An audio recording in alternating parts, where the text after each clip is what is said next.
Olá pessoal, tudo bem? Sou Wilson Rodrigues, aqui do Jefa Sorocaba. Estamos começando o nosso segundo programa estudando Marcel Benedetti. Muitíssimo obrigado a vocês que estão nos acompanhando, que acompanharam o primeiro programa.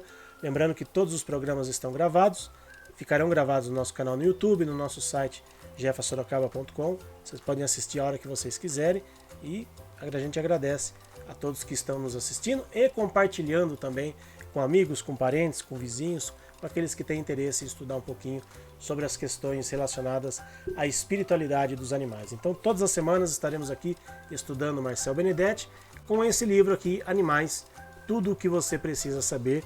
Esse é um livro que foi editado em 2009 pela Mundo Maior Editora. Infelizmente, esse livro não é mais editado, pelo menos até esse momento em que estamos fazendo a nossa gravação, mas vocês podem acompanhar aqui o nosso estudo, vão poder acompanhar aí esse livro que é muito interessante, né? Um livro de perguntas e respostas, muito simples, muito didático, né? Eram perguntas que eram feitas para o Marcel, ele compilou algumas dessas perguntas e colocou no livro. Então tem sempre a pergunta que alguém fez para o Marcel, a resposta dele, às vezes algum comentário, alguma colocação de algum outro companheiro espírita e algum trecho de alguma obra espírita ou de algum outro companheiro espírita para complementar aquilo que está sendo estudado nessa questão. Então hoje é o nosso segundo programa, então vamos para a segunda questão do livro Animais, Tudo o que Você Precisa Saber. A pergunta ao Marcel Benedetti foi: animais podem ser vítimas de obsessão? Estou fazendo um tratamento de desobsessão e meu poodle grita e chora como se alguém o cutucasse. Sai correndo como se visse algo. Meu peixe morreu de repente e meu hamster está muito assustado. Há algo que eu possa fazer para amenizar isso? Olha que pergunta difícil, né? Uma pergunta de difícil resposta, né? Mas com certeza o Marcel se saiu muito bem aqui e vamos ver o que ele respondeu. Os animais possuem grande evidência do mundo espiritual. É difícil para eles distinguir entre o que pertence ao mundo físico e ao mundo espiritual. Por causa desta capacidade anímica destes seres, algumas vezes se vêem diante de entidades espirituais de aparências diversas. Algumas são assustadoras e podem realmente espantar os animais. Certo dia, minha gata, que estava sobre a mesa, repentinamente se arrepiou no dorso, como se estivesse diante de algum animal feroz que a ameaçasse. Ela começou a rosnar como um cão, enquanto olhava fixamente em uma direção. Fixando a minha atenção naquela direção, notei a presença de uma entidade espiritual de aspecto sofrido que pedia ajuda. A cada tentativa de se aproximar, minha gata mostrava suas unhas e se colocou à minha frente, como se quisesse me defender do intruso. Veja como os animais também nos protegem até do mundo espiritual, né? Repentinamente, então, o espírito desapareceu e a gata voltou a dormir. Naquela noite, em um trabalho espiritual na casa que frequento, a entidade apareceu e foi levada a um hospital na espiritualidade onde se recuperou. Esse espírito não era mau, mas tinha péssima aparência e isso a assustou. Depois que a entidade foi ajudada, tudo voltou à rotina. Mas nem sempre as coisas são tão fáceis assim.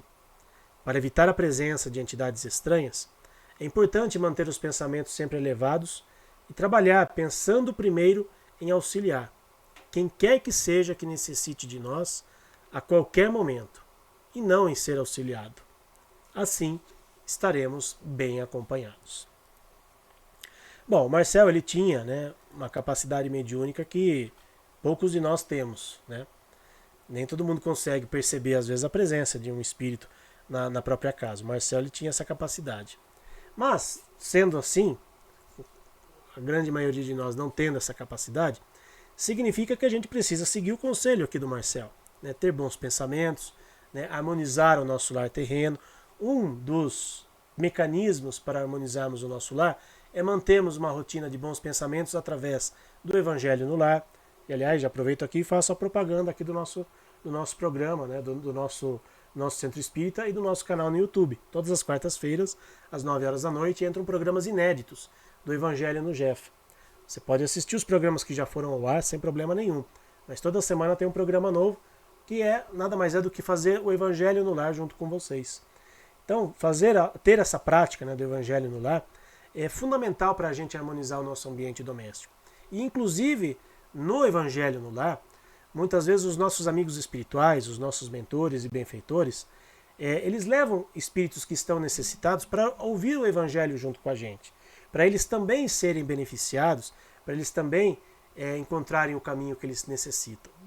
Então, o nosso Evangelho no Lar ele tem várias finalidades, vários benefícios. Um deles, inclusive, em relação aos espíritos sofredores que muitas vezes estão ali perto da nossa casa, são levados muitas vezes até a nossa casa por esses amigos espirituais, ou ainda por nós mesmos.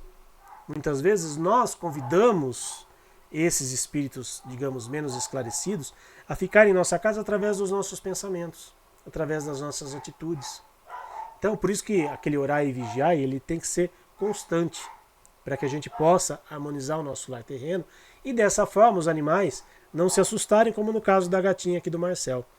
E aquela pergunta que a pessoa fez para o Marcel, né, de várias coisas acontecendo na casa, é importante, se isso estiver ocorrendo, que a pessoa procure uma casa espírita, procure um trabalho espiritual, fazer um tratamento espiritual, para que isso também possa harmonizar a pessoa, para que essa pessoa tenha bons pensamentos, boas atitudes e que isso não se reflita pelos demais membros da casa, inclusive os animaizinhos, que muitas vezes estão vendo alguém ali do lado espiritual, muitas vezes nem sabem distinguir se é um encarnado ou um desencarnado e estão apenas tentando nos alertar. Mas é importante, né, dizer também que os animais eles não vão sofrer as obsessões como nós humanos. Eles não vão ser prejudicados por um espírito menos esclarecido, como nós humanos muitas vezes somos, não porque nós estamos indefesos, mas porque muitas vezes nós criamos essa situação. Nós muitas vezes permitimos que algum espírito menos esclarecido fique em nossa casa através das nossas vibrações. Porque se nós estivermos com boas vibrações, com bons pensamentos, boas atitudes, esses espíritos não vão se achegar até nós de uma forma aleatória. Ah, mas nós podemos ter os nossos obsessores, espíritos que estão nos acompanhando de outras vidas? Sim, isso pode ocorrer também. Só que nesses casos, diferente, né, de um espírito aleatório que adentrou a nossa casa pela nossa invigilância, nesse caso, aí precisa ser feito um trabalho muito intenso numa casa espírita, procurar uma casa espírita séria, fazer um tratamento espiritual adequado, para que esses ajustes possam ocorrer da melhor forma possível. E a gente sabe que em alguns casos são ajustes dificílimos. Temos o exemplo, né, muito conhecido do Divaldo Franco, que durante muitos anos ele teve ao lado dele um espírito que em outras vidas estava, eles tiveram um desafeto, tiveram ali um desentendimento, e aquele espírito estava acompanhando o Divaldo, acompanhou ele durante muito tempo. Ele só deixou o Divaldo, só deixou de perturbar o Divaldo, para quem assistiu o filme, para quem conhece a história do Divaldo, quando num determinado momento o Divaldo adotou uma criança, porque o Divaldo tem sob a sua tutela inúmeras crianças adotadas lá na Mansão do Caminho, e uma delas tinha sido a mãe daquele espírito obsessor. E naquele ato, quando o Divaldo teve aquele ato de bondade, de caridade, ali aquele espírito percebeu que o Divaldo realmente era um espírito bom, era uma pessoa de boa índole, que aquilo que tinha acontecido no passado foi uma circunstância. Claro que nem todos nós temos às vezes histórias iguais à do Divaldo e muitas vezes a gente nem consegue saber. Mas, independente de sabermos ou não, que a gente possa agir no bem, que a gente possa sempre procurar fazer o bem, para nos beneficiarmos de tudo isso e os animaizinhos também, para que eles não sofram essas influências. Eles não serão prejudicados. Não pense que um espírito está atormentando um animal por conta de outras vidas. Isso não ocorre. Mas às vezes os animais podem perceber a presença desses espíritos e servir de alerta para nós, para buscarmos uma ajuda espiritual, para buscarmos uma espiritualidade, para buscarmos o socorro através do Evangelho no lar. Então muitas vezes os animais acabam servindo de alertas para todos nós. Fiquemos atentos a tudo aquilo que ocorre em nossos lares, porque os animaizinhos eles têm essa capacidade sim, de perceber o lado espiritual e de alguma forma nos alertar também. Para encerrarmos aqui o nosso programa de hoje, um comentário aqui do Livro dos Médiuns, né? Capítulo 22, Mediunidade dos Animais. A perspicácia deles, dos animais, ultrapassaria de muito a do homem, pois ninguém há que possa lisonjear-se de fazer o que eles fazem.